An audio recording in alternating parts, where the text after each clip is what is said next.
सिंध तास मुआहदा बड़ा एक इम्पॉर्टेंट मुआहदा है और पाकिस्तान ने एक बार फिर दो टोक मौक़िफ़ वाज़े तौर पर अपना दे दिया है कि सिंध तास मुआहदा किसी एक मुल्क की नहीं बल्कि बैनुल-अक़वामी कानून की साख का इम्तिहान है और पाकिस्तान का मौक़िफ़ है कि अपने हिस्से के पानी पर किसी भी तरह का कोई भी समझौता नहीं किया जाएगा क्योंकि पानी पाकिस्तान की लाइफलाइन है। इसी पे बात करने के लिए हमारे साथ एनवायरमेंटल एक्सपर्ट मरियम शब्बीर साहिबा ने हमें ज्वाइन किया है। मरियम साहिबा, thank you so much for your time.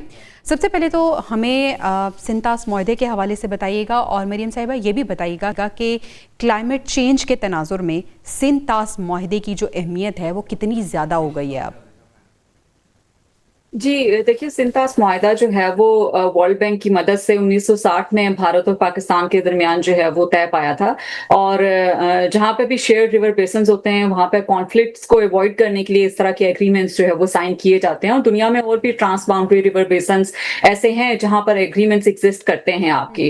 Pakistan में जब ये जब साइन हुआ था ये एग्रीमेंट दोनों ममालिक के दरमियान, तो उसमें 3 दरिया जो है वो इंडिया को दिए गए थे कि उसका वो पानी जो है वो बेतरेग इस्तेमाल कर सकते हैं और 3 दरिया जो है वो पाकिस्तान को दिए गए थे।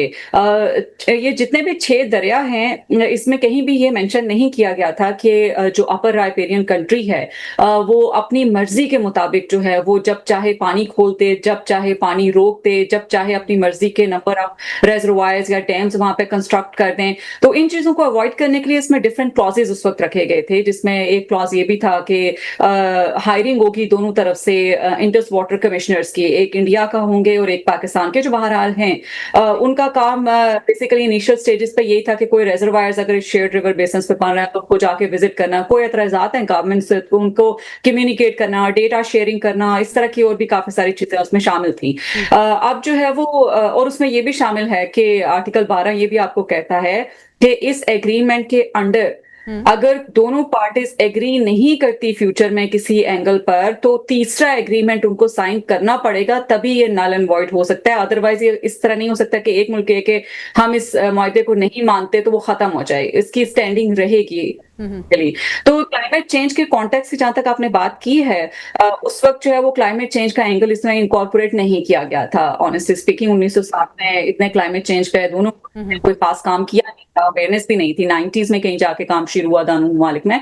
तो ऑफ कोर्स उसका जो है वो इस एंगल को इनकॉर्पोरेट करना बड़ा जरूरी हो गया है, क्योंकि आप देखें unprecedented rainfall, glacier melting, heat waves आपकी पानी की अवेलेबिलिटी को मुतासिर करते हैं और फिर साथ जो गवर्नेंस प्रॉब्लम्स दोनों ममालिक में है वो मजीद इन इश्यूज को इंटेंस और एग्रीवेट करते हैं। तो इसमें इसका इनकॉर्पोरेट होना भी बड़ा जरूरी हो गया। और साथ ही साथ अगर मैं क्विकली मेंशन करते चलूं कि ये जो इकोलॉजिकल डिग्रेडेशन है जो दोनों ममालिक इस रिवर बेसन में कर रहे हैं, चाहे वो पोल्यूशन की फॉर्म में है, गवर्नेंस से रिलेटेड, जिसमें हॉस्पिटैलिटी सेक्टर आपका है, इंडस्ट्रियल एफ्लुएंस आपके इन दरियाओं में जो है वो दोनों ममालिक फेंकते हैं, जिसकी वजह से इस पानी का इस्तेमाल करना जो है वो काफी टॉक्सिक पानी होता है। तो इस एग्रीमेंट्स को अगर कभी भी की तरफ लेके जाया गया तो इसमें इस चीज को भी इनकॉर्पोरेट बड़ा जरूरी है कि पोल्यूटेंट्स इसमें जो है अच्छा मरियम साहब, आप वायलेशन की अब बात कर लेते हैं। बैनुल-अक़वामी आबी कवानीन के मुताबिक कौन कौन से आलमी इदारे हैं जो सिंध तास मुआहदे पर अमल दरामद यकीनी बना सकते हैं, और इस मुआहदे में वायलेशन के हवाले से कौन से क्लॉजेस शामिल किए गए हैं अगर किसी भी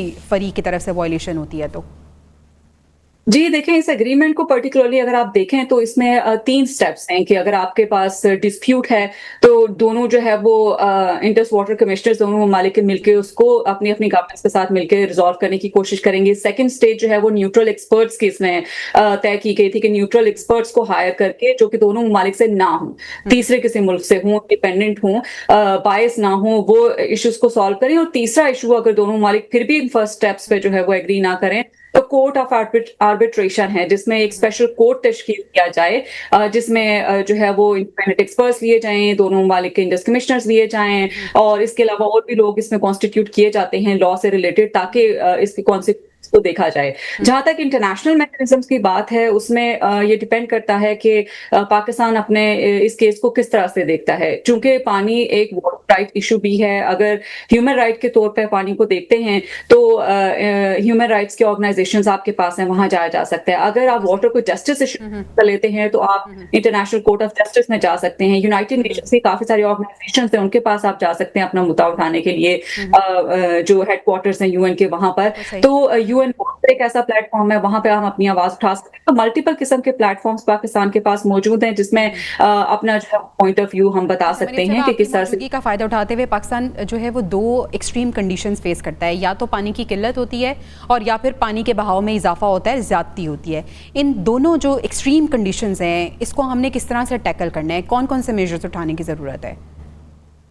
जी देखिए जो पानी टू मच अवेलेबल वाटर हमारे पास होता है नॉर्मली मानसून के दौरान या इंडिया जब पानी हमारे दरियाओं में छोड़ दे उस वक्त भी होता है, तो हमारे यहाँ का काफी प्रॉब्लम है। और पानी की स्टोरेज में चेंजिंग क्लाइमेट के साथ हमें देखना पड़ेगा कि किस तरह के मैकेनिज्म हम अडॉप्ट कर सकते हैं। मिसाल के तौर पर ग्राउंड वाटर रिचार्ज, वेटलैंड्स ऐसे आपकी होते हैं जिससे आप रिचार्ज कर सकते हैं। आप वेजिटेशन राइट जो है वो प्लांट करके उससे भी आप पानी को टू सम एक्सटेंट कंजर्व कर सकते हैं, क्योंकि आपका इवेपोट्रांसपायरेशन का प्रोसेस जो होता है, जिससे पानी बहुत जल्दी उड़ जाता है आपकी बुखरात बन के। अगर आपने ओपनली उसको किया हुआ है, ऊपर से खुला हुआ है, पानी एक्सपोज्ड है, तो वो ज्यादा जल्दी आपके क्लाइमेट चेंज की वजह से, हीट वेव्स की वजह से, बढ़ते हुए दर्जा हरारत की वजह से इवेपोरेट हो जाता है। तो ग्राउंड वाटर रिचार्ज प्रोग्राम जैसे, वेटलैंड जैसे प्रोग्राम्स आपके ऐसे हैं। इसके अलावा स्मॉल और चेक डैम्स ऐसे होते हैं जिनके थ्रू आप जो है वो पानी कंजर्व कर सकते हैं। इसके अलावा कम्युनिटी हार्वेस्टिंग जो जिसको बोलते हैं टेक्निक्स, वो कम्युनिटीज को ट्रेन इसमें किया जा सकता है कि वो किस तरह से बारिश के पानी को खास तौर पर यूटिलाइज कर सकते हैं। लेकिन जैसा कि मैंने कहा और मैं पहले भी कई दफा इस पर बात कर चुकी हूँ कि जो हमारे पास पानी खासतौर पर फ्लडिंग के दौरान होता है वो बहुत ज्यादा होता है, लेकिन वो बहुत polluted at the same time भी होता है। तो उसको पहले वेस्ट मैनेजमेंट पर, हमारे इंडस्ट्रियल एफ्लुएंट्स पर, इन चीजों पर, ट्रांसबाउंडरी जो आता है, इन पे इनको टैकल करना, इन इश्यूज पे एग्री करना, इसको सॉल्व करना बड़ा जरूरी है। उसके बाद ही आप पानी जो है वो कंजर्व करने की बात कर सकते हैं, उसको यूटिलाइज कर सकते हैं। ग्राउंड वाटर में एटलीस्ट ये होता है कि आप पत्थर इस तरह की चीजें इस्तेमाल करते हैं, टेक्निक्स होती हैं जिससे आपका पानी फिल्टर होकर साफ हो जाता होता है। तो काफी सारी टेक्निक्स हैं जिनको यूटिलाइज कर सकते हैं, यूटिलाइज कर सकते हैं। आखिरी सवाल मरियम साहबा मैं आपसे करना चाहूंगी, इस वक्त पाकिस्तान के जो मुख्तलिफ दरियाएं हैं, पानी का बहाव उसमें बहुत ज़्यादा है और हम देख रहे हैं कि ऐसी सूरत हाल में बहुत से हादसा होते हैं। कल भी अफसोसनाक एक वाक़या पेश आया। आप हमारे प्रोग्राम के तवस्सुत से मुतल्लिका इदारों को और आवाम को क्या मैसेज देना चाहेंगी? एक तो ये मुतल्लिका इदारों को किस तरह से आवाम को अलर्ट करना है और आवाम को किस तरह से खबरदार रहना है? जी देखिए, सबसे पहले जो रिमोट एरियाज हैं वहां पर अर्ली वार्निंग सिस्टम की कम्युनिकेशन थोड़ी सी वीक है, उसको इंप्रूव करने की जरूरत है। एलएनआर के थ्रू, सिटीजन साइंस कॉन्सेप्ट के थ्रू जो है वो अर्ली वार्निंग कम्युनिकेट करना बड़ा जरूरी है। साथ ही साथ सिर्फ हमारे यहाँ जो अर्ली वार्निंग्स होती है उनको सिर्फ कम्युनिकेट किया जाता है, लोगों को कहा जाता है कि वल्नरेबल एरिया से आप मूव कर जाएं। मूव करके कहाँ जाएं, उनके रीलोकेशन के लिए कोई टेम्पररी जो इकदामात हैं, जो जगह हैं, वो मुतय्यन करना बड़ा जरूरी है। उनके लाइफ स्टॉक को तरफ ये सारी चीजें ऐसी हैं। और शहरी खास तौर पर जो पढ़े लिखे हैं, जिनको इंटरनेट का एक्सेस है, वो अर्ली वार्निंग्स, एडवाइजरीज पढ़ के घर से निकले, टूरिज्म के लिए ऐसे ही मत निकल जाएं। तमाम जो मेजर्स हैं इनको फॉलो करना जरूरी है ताकि अपनी और अपने प्यारों की जान को बचाया जा सके।